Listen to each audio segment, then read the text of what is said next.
resultan vektor gaya tersebut. Baik, di sini bisa kita lihat, di sini ada 3 vektor gaya, yakni ada vektor gaya 1 di sini 8 Newton. Kemudian juga ada vektor gaya 2, di sini ada 12 Newton. Kemudian juga ada vektor gaya yang ketiga, di sini ada 10 Newton. Nah, di sini arahnya berbeda-beda.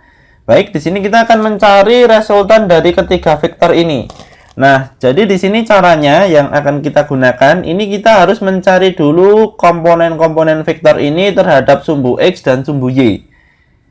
Nah, pertama-tama kita mulai dari vektor gaya yang pertama. Di sini ada 8 Newton. Di sini yang kita cari adalah terhadap sumbu X. Nah, maka yang di sini yang diketahui adalah sisi miring dan sudut. Maka di sini kita masukkan rumus dari kosinus, yakni adalah F1 cos 30 derajat.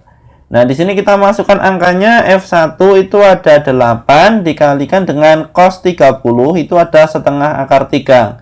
Nah, di sini kita kalikan 8 dikalikan setengah itu sama dengan 4.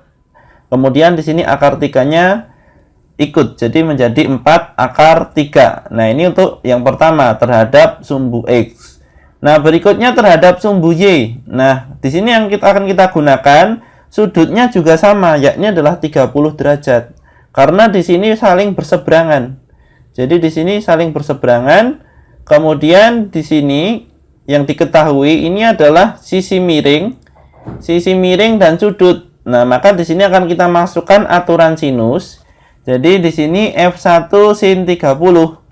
F1 sin 30 itu sama dengan 8, F-nya 8, sin 30 itu setengah. Sehingga di sini 8 dikalikan setengah, hasilnya adalah 4.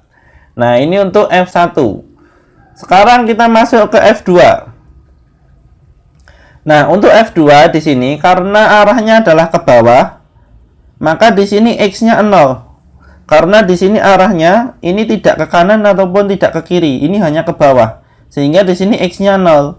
Kemudian untuk Y, karena arahnya ke bawah, maka di sini adalah negatif 12. Nah, di sini negatif 12.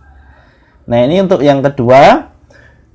Kemudian untuk yang ketiga, di sini ada F3. Di sini sudut yang akan kita pakai di sini bukan sudut 60 derajat ini. Yang akan kita pakai adalah sudut yang menempel di sumbu X ini. Sehingga di sini adalah 30 derajat. Karena di sini siku-siku 30 ditambah 60 90. Nah, sehingga di sini 30 derajat.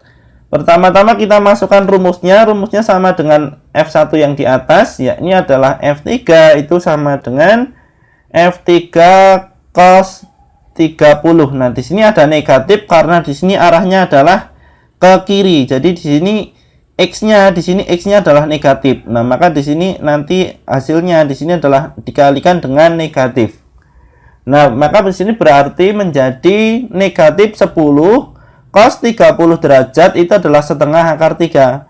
Nah, di sini kita kalikan negatif 10 dikalikan setengah itu sama dengan negatif 5 akar 3. Nah, ini sudah kita temukan jawabannya. Ini komponen terhadap sumbu X. Ini untuk vektor gaya yang ketiga.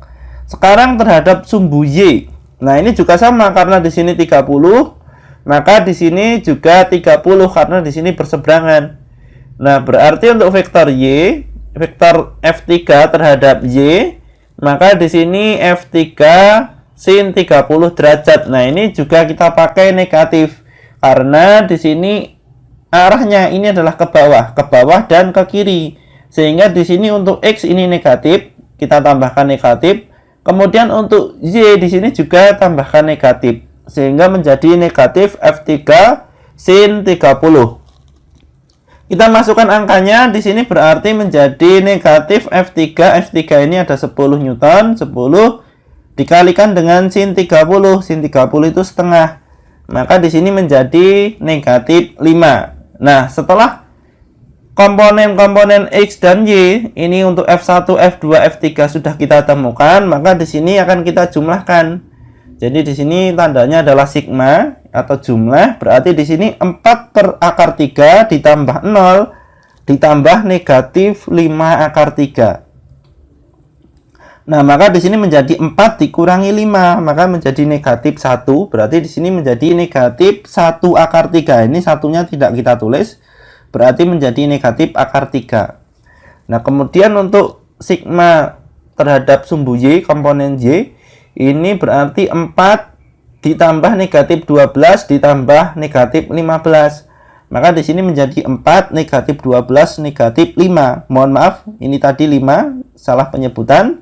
Berarti di sini menjadi sama dengan negatif 13. Nah, di sini 4 dikurangi 12 itu negatif 8. Negatif dinegatifkan 5 lagi, maka menjadi negatif 13.